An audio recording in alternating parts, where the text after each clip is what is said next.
Thank you for joining us here today in this virtual session today, this virtual discussion. I'm Perry Solomon from WoodWing, and we're excited to share with you today an exciting way that we've been using our own digital asset management product to be able to solve a key business problem for us, which is closing business. And I have a number of my colleagues who are involved in that process with us today, who are going to share a little bit of the background of where we were before, how we looked at using a digital asset management solution to solve this problem, how we implemented it, and most importantly, how the results that we're seeing now are delivering on the promise of a digital asset management solution. And so to begin, I'd like to ask Scott Smith, who is the Managing Director for WoodWing in North America, to talk a little bit about the dark old days. How did we used to do it, Scott? Yeah, what you had, if you had drawn it and put it on paper, it would have been just a mess. We like to use the term content spaghetti, and that would have been it. There are so many people who have to touch every proposal we have going out the door from a content perspective. But really, there was nobody who was on top of every part of that process. So Lynette, do you remember those awful days when your inbox was full, documents were flying, multiple versions? Sounds like a real headache. Yes, our sales process is fairly complex because there's a lot of stakeholders involved. And we were using Google Drive, email, Slack. There wasn't really an organized way in which we were doing that, right, to communicate. Were there ever times where proposals either took too long or were there errors and as a result there was lost sales or damaged the relationship? Yeah, absolutely. You know, if you think about it, we're building a relationship with these customers based on a speed, technology, and if all of those things are holding us back, then it's going to reflect in how we look to the customer. So it definitely had an impact. Yeah, you must have thought, hey, let's think about what we would need in our own solution. And obviously, there are people within the company that are experts at doing that and helping to identify requirements and understand what it would take to get something like this built. I was going to say the eureka moment wasn't just in the software that we had in hand, but also the expertise from people like Louis in-house who do this for a living and help people find more efficient ways to work. And yeah, so I think that a very, sorry, go ahead. No, go ahead. I was going to say, so Louis, so what was that first conversation like? We took a step backwards and we really analyzed the process. So who are all the stakeholders? What are the steps necessary to get from point A all the way to point Z? Could you talk a little bit about why a digital asset management solution rather than perhaps doing this within a CRM or some other type of technology? So CRMs are obviously great tools. A digital asset management system, in particular for our use, we wanted something that would be simple for our users to be able to understand, to be able to use, for instance, search, be able to manage the documents in a way that was pretty intuitive. That combined with CRMs that you can buy, right? They have a great deal of complexity. We just simply didn't need that for our business case. So Jeff, you mentioned the business case here. One of the things we looked at was other document management solutions and looked at the expense connected to that and thought, wait a second, if we can save ourselves by putting these documents into the DAM where we have the rest of our assets, it's going to save us a lot of money. And that turned out to be the best choice for us. Yeah. Scott, can you talk a little bit about who is involved in that process? There's resources, there's people managers, there's a CFO. Can you talk a little bit about kind of what you put together to say, yes, this is the right thing for us to do?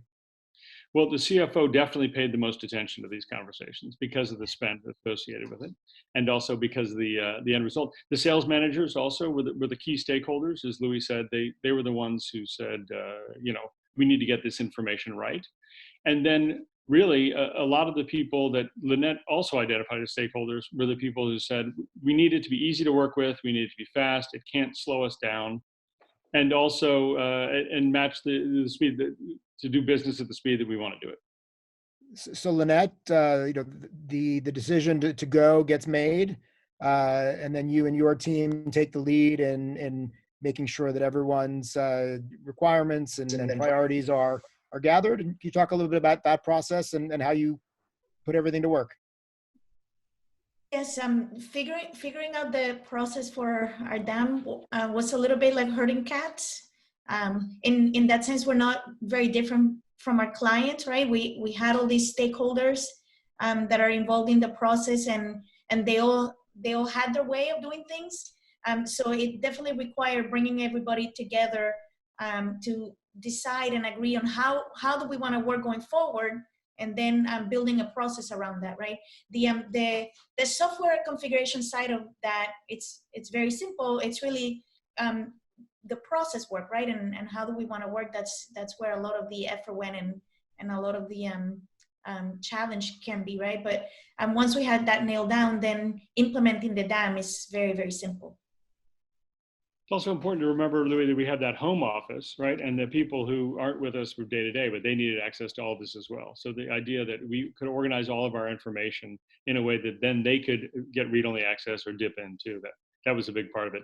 I'm not sure if you talked to them as part of the requirements gathering process, because they were more of kind of an end customer for this work, right? We did speak to those. We did speak to those people. And again, because of the way that we host a solution, there's no kind of VPN requirement or anything like that. It really does help streamline the process. And Louis, your process was iterative, right? If I remember correctly, from the original project, then we implemented the tool, and then you came back and we were doing iterations based on the user input. And I think initially the workflow that we created might have been a little too involved. So again, we were able to streamline that and we really reduced that workflow down from the initial implementation. And those were pretty simple changes to make, right, Lou? They were, yeah. Those were, things that it really, the challenge there is not so much, as Lynette mentioned, reconfiguring the system. It's getting everybody on the same page. Right. It's a people problem, not a technology problem. Yes, exactly. The big adjustment I remember you having to make is when we realized that people were using it far more than we had initially planned, and you had to start doubling the storage. That was a pretty good problem to have.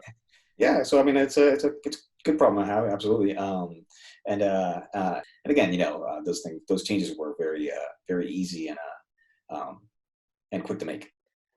And I guess for everyone, I guess sort of a key data point to show the effectiveness is that last year, Scott, I think the number of transactions completed was more than WoodWing had ever completed in its entire history. Yeah, we had. In fact, we tripled it over the starting year, and there's no way we could have done it without the DAM. And that's something that is acknowledged and recognized throughout the company, including that CFO who was curious about whether this was the right investment. He's not as concerned about the number of transactions. He just likes to see the bottom line of all the money that's coming in. As we wrap up, is there any anecdote or any sort of funny story about something that was a surprise about how WoodWing, as a company that makes a digital asset management solution, us as a customer, we're learning something about it or getting something from it that we didn't know? So we always joke about how we spend all this energy, right? The core of our business is going and looking at our clients, how they work and how can they be more efficient and effective using our software, right? And it's still kind of pretty funny to us that it took us this long to do the same to ourselves, right? Internally. So it's definitely still a bit of a running joke, and it makes us happy that we've addressed it. Okay. So thanks, everyone. That was a really informative and enjoyable conversation, despite the fact that we can all be together. It really seems to me that we saw an opportunity to use a digital asset management solution to address a key business problem. And as a result, the business has grown significantly. And that's something that can make every CFO and CMO and sales leader extremely happy. So I'd like to thank everyone for your time this afternoon, and look forward to speaking again soon. Thank you. Thank you. Thanks. Bye. Great. Thank you, Perry. Thank you.